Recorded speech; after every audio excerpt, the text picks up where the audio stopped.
So now first and second sums boys, they were very easy. Now actually as I told you, this whole chapter is very easy. Only thing you have to learn to identify the correct corresponding angles, alternate angles and interior angles.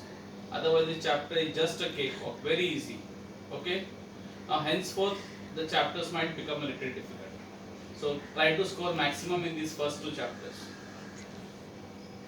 So see the third sum now. Practice at 2.2 third sum. We are doing the third sum. So what is third sum saying? If angle A is congruent to angle B and angle X is congruent to angle Y, then prove that line L is parallel to N. So A is congruent to B and X is congruent to Y. So you have to prove line L is parallel to line N. So how will we approach this sum? We will do it in a systematic way. So what we'll do, we'll first prove line L is parallel to M. So what I'm going to do, I'm going to first prove that line L is parallel to M, and then I will prove M is parallel to N, then I will prove M is parallel to N. So L to M, M to N, and therefore I will say, because L is parallel to M and M is parallel to N, or in other words, because M is parallel to N and M is parallel to N, the same guy M is parallel to L and N. Therefore, L is parallel to N. That is how I am going to approach the sum. Okay, clear? It's this corollary which is there on page 21. If you see corollary to page number 21, same page where we have this practice set. See on the top, corollary 2. Corollary Roman number 2 is what it says. If two lines in a plane are parallel to a third line, if two lines are parallel to a third line, third common line, same line, then these two lines are parallel to each other. Understood? If two lines are parallel to a third line, which is the third line here, M, then the two lines are parallel to each other. So we will be using corollary 2 on page number 21.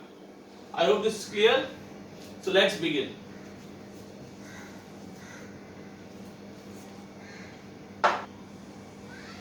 So let's write. So what is angle? What type of angles are angles A and B? See, look here, A and B. They are on the same side of the transversal. Who is the transversal? K. Here the transversal is horizontal. Usually we have it vertical. So both these angles are to the one side of the transversal. So here I can say to the left of the transversal or below the transversal.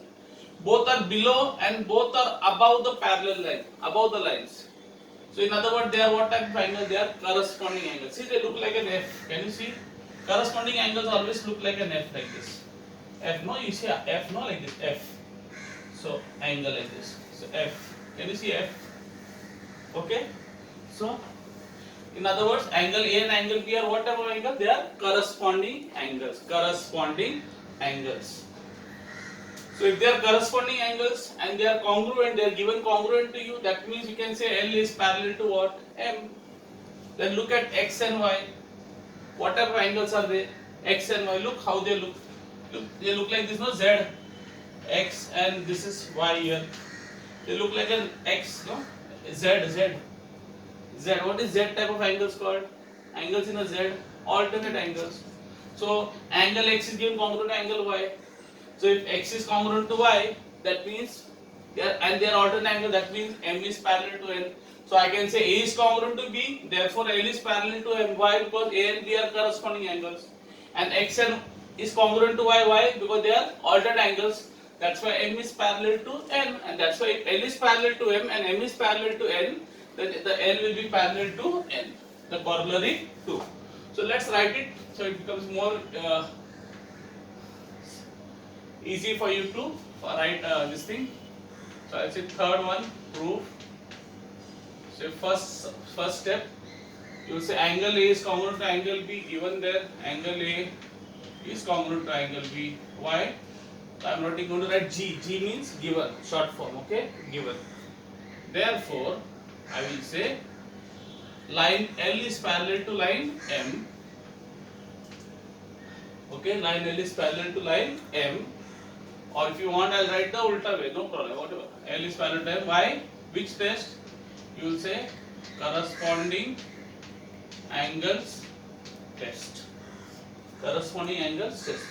Because the alternate angles, because the corresponding angles were congruent, I said that the lines are parallel. The lines are parallel. Third step. Now you will say what x and y, what angles are there? X is given congruent to y, no? See or given x is given congruent to if means given. Between if, the words if and then, the whole thing is called given. All the data given between the letters if and then is the given data. And after then, whatever comes after then is what you need to prove. So between if and then, the next data is given third sum, x is congruent to y. X is congruent to y, that is given to you. X is congruent to y, y to given. Therefore, you will say m, because x is congruent to y, they are whatever angle they are alternate angles. So therefore you will say m is parallel to n.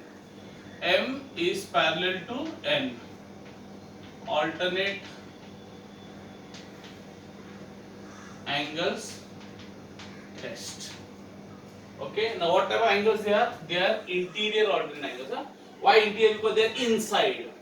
Whoever is inside, they are interior.